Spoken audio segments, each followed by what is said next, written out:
शारदास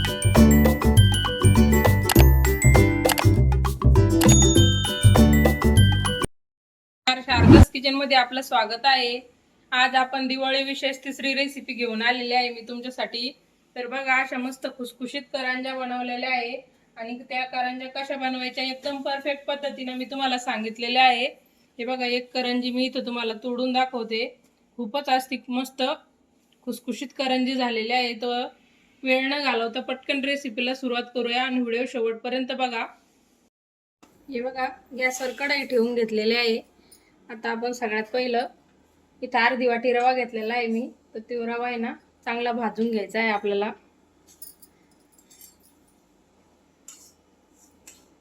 चांगला खरपूस भाजून घ्यायचा आहे।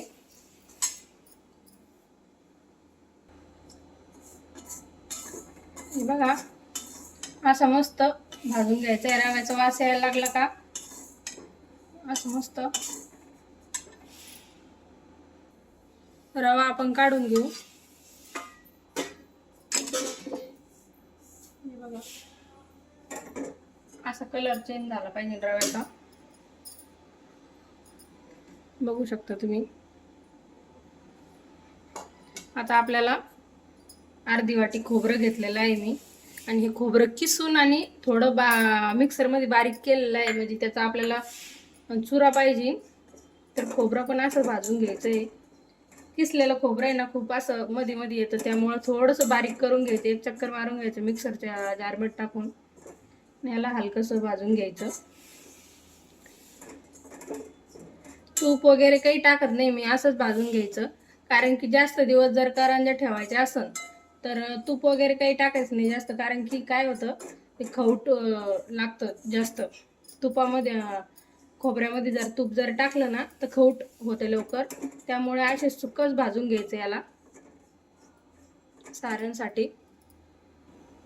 हे बघा, आपलं खोबरं पण छान भाजलेलं आहे। आता आपण बंद करू गॅस, खोबरं काढून घेऊ। हे बघा, बघू शकता तुम्ही आपलं खोबरं आणि रवा एकदम व्यवस्थित भाजला गेलेला आहे। तिथं थोडे काजू बदाम कट करून घेतले ते टाकून घ्यायचे याच्यामध्ये। ऑप्शनल आहे, आवडत असेल तर टाका, नाही टाकले तरी काही हरकत नाही। आणि पिठी साखर घेतलेली आहे 1 वाटी। तर आता तुम्हाला गोडाचं प्रमाण कसं हवं तसं टाका तुम्ही। तर मी इथं 1 वाटीला थोडीशी कमी टाकणार आहे आणि यामध्येच मी विलायची बारीक करून घेतली होती। आणि ग्रॅम ना म्हणलं तर 150 ग्रॅम साखर येईल। तर मी समजा 50 ग्रॅम तर बाजूला काढली, समजा 100 ग्रॅम टाकलेली आहे। आता त्याला एकदम व्यवस्थित मिक्स करून घेऊ आपण चमच्यानं। छानपैकी मिक्स करून घ्यायचं याला। काही जास्त टाकलेलं नाही, विलायची टाकलेली नुसती। आणि सारण आहे ना खूप छान होतं असं, आणि जास्त दिवस करंजी ना खवट होत नाही, काही नाही। त्यामुळं बिना तुपातच भाजायचं। आपलं सारण व्यवस्थित मिक्स झालेलं आहे, बघू शकता तुम्ही। आता आपण हे वाटीमध्ये काढून घेऊ।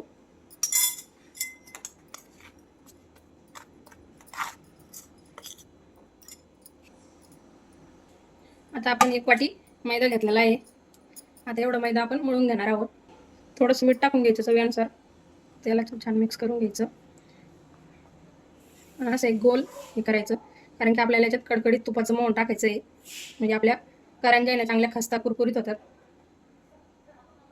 हे बघा, कडकडीत तुपाचं मोहन टाकत आहे मी। अर्धी वाटी तूप घेतलेलं आहे मी, आणि तूप आहे ना चांगलं कडकडीतच गरम पाहिजे, म्हणजे आपल्या करंज्या खूप मस्त होतात, खस्ता करंज्या होऊन जातात। आता लई गरम आहे, असं हातानं बिलकुल मिक्स नाही करायचं, चमच्याने मिक्स करायचं। हे बघा, थोडं थंड होऊन द्यायचं, चमच्याने तोपर्यंत मिक्स करून घ्यायचं व्यवस्थित। नंतर थोडं थंड झालं का मग हाताने मिक्स करायचं। हे बघा, थोडं थंड झालेलं आहे। तर आता आपण याचा गोळा तयार करून घेणार आहोत। आपल्याला पाणी एकदम थोडं लागणार आहे इथं, बघू शकता तुम्ही। याला आधी तुपामध्ये चांगलं मळू घ्यायचं। थोडंफार कमी बी टाकलं तर काही हरकत नाही, मी अर्धी वाटी टाकलेला आहे। आता आपल्याला चांगलं मळून घ्यायचं आहे। थोडंसं पाणी टाकणार आहे, हे बघा। आता चांगला पिठाचा गोळा तयार करून घेऊ आपण। आणखीन थोडंसं पाणी टाकते, कारण की हे जसं जसं आटत जातं ना तसं तसं याला चांगलं घट्ट होत जातं. त्यामुळं आपल्याला जास्त घट्ट पण नाही करायचं आहे. आणि हे पीठ मळताना दमानच मळायचं, कारण की ते थोडं आहे ना, थोडा वेळ झाला का लगेच घट्ट होत चालतं. त्यामुळे हे बघा किती पहिलं किती पतलं वाटत होतं, आता घट्ट होत चाललंय. तर मग जसं जसं लागेल तसं तसं मऊसूत मस्त पीठ मळून घ्यायचं. बघा कसं कडक होत चाललंय. असं थोडं थोडं पाणी टाकून मी तुम्हाला दाखवते फायनल कसं मळायचं म्हणून. बघू शकता तुम्ही. पण असं दमादमानच मळून घ्यायचं चांगलं असं, म्हणजे आपली करंजी ना एकदम छान होते.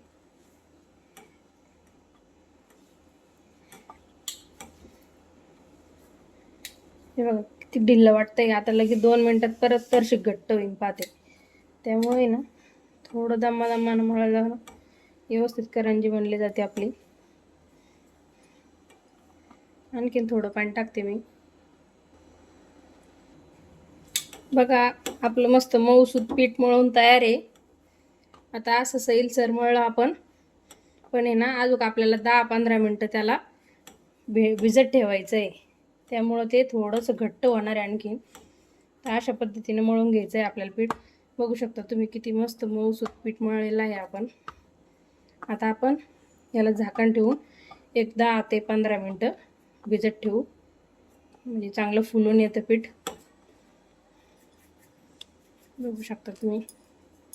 झाकण ठेवून देऊ.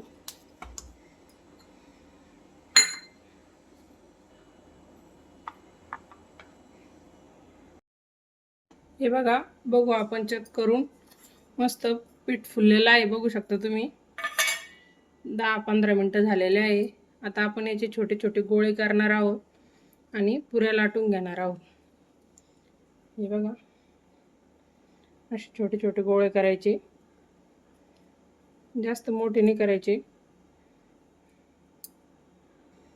असे एकत्रच गोळे करून घ्यायचे, म्हणजे मग लाटायला पटापट होतात. एक एक जर करीत बसलं ना वेळ लागतो. तर बघू शकता तुम्ही मी सगळे करून घेत आहे. थोडे एका साईजचे करायचा प्रयत्न करायचा. तरी बी आपलं साशामध्ये जर केलं तर करंजी आपली एका साईजचीच होती. आता इथं दाखवते मी तुम्हाला किती गोळे झालेले आहे माझे. हे बघा 13 गोळे झालेले आहे, म्हणजे आपले 13 करंज्या इथं बनवून तयार होणार आहे.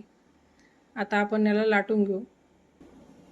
आता असे पण लाटू शकतात तुम्ही, किंवा मग मैदा लावून थोडं ते पण लाटू शकतात. हे बघा मी असं लाटत आहे, आणि मैदा लावून लाटली तर पटापट होतं. तर असं थोडं लाटायची आणि थोडंसं हलकासा मैदा लावायचं, जास्त नाही लावायचा.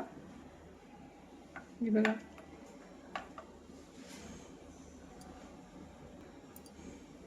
लाटून घेऊ. पतली पुरी लाटायची, जास्त जाड नाही लाटायची. पतल्या पुरीच्या करंज्या खूप छान लागतात.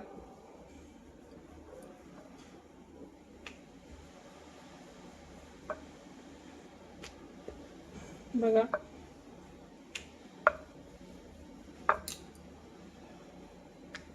अशा पद्धतीने पुरी लाटून घेतलेली आहे मी. हे बघा माझ्याकडं असा करंज्याचा साचा आहे. आता मी तुम्हाला साच्यामध्ये कशी बनवायची आणि बिना साच्याची कशी बनवायची दोन्ही पण सांगणार आहे. तर साच्यामध्ये अशी करंजी पुरी टाकून घ्यायची, आणि इथं आपल्याला सारण भरून घ्यायचं आहे.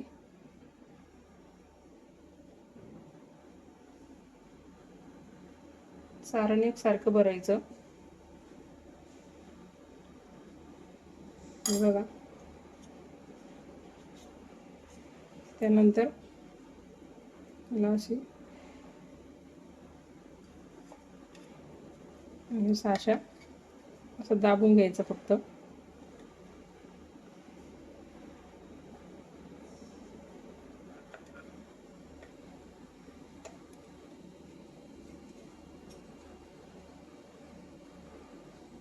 हे बघा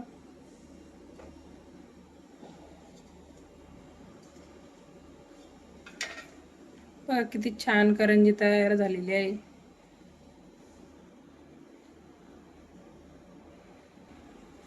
आता आपण साऱ्या करंज्या अशाच करून घेऊ। आणखीन एक मी तुम्हाला बिना साशेची बनवून दाखवते। साशामध्ये कशी बनवायची मी ती दाखवली, आता बिना साशेची दाखवते तुम्हाला कशी बनवायची। तो होतं कधी कधी असं कोणाकडे साशा नसतो, करंज्या तर करायच्या असतात पण साशा नसतो, तर काही हरकत नाही, बिना साशेची पण दाखवते मी तुम्हाला।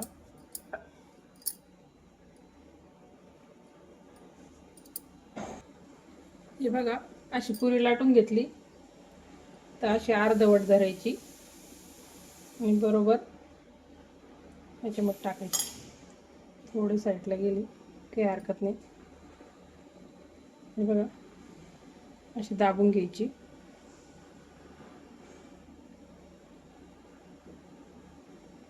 बघितलं? आणि जर दबत नसेल तर थोडं हलकंसं दुधाचा हात लावून पण तुम्ही दाबू शकता।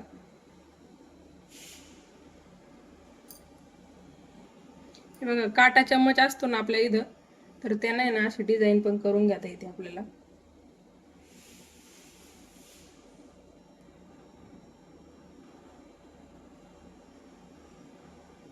हे बघा,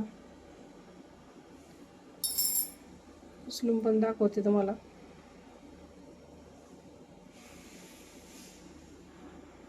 हे बघा, कोणती आवडली तुम्हाला नक्कीच कमेंट करून सांगा। हे बघा, आपल्या सगळ्या करंज्या करून घेतलेल्या आहे अशा पद्धतीने मी। आता आपण इथं तेल गरम व्हायला ठेवलेलं आहे, तर तेल गरम झालं का चेक करू आपण। थोडा पिठाचा गोळा टाकायचा। हे बघा, तेल गरम झालेलं आहे, आता आपण करंजी तळून घेऊ। मीडियम गॅसवर तळायची, जास्त कमी पण नाही आणि जास्त फुल पण नाही करायचा, मीडियम गॅसवर तळून घ्यायचं। हे बघा, आणि लगेच हलवायचं नाही, त्याला होऊ द्यायचं। एक 2 मिनिटांना हे बघा पलटी करून घ्यायच्या। बघू शकता, अशा मस्त तळून घ्यायच्या।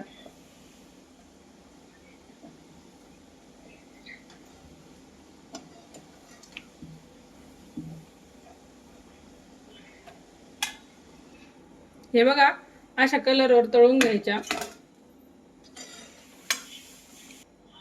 बाकीच्या पण आपण अशाच तळून घेऊ।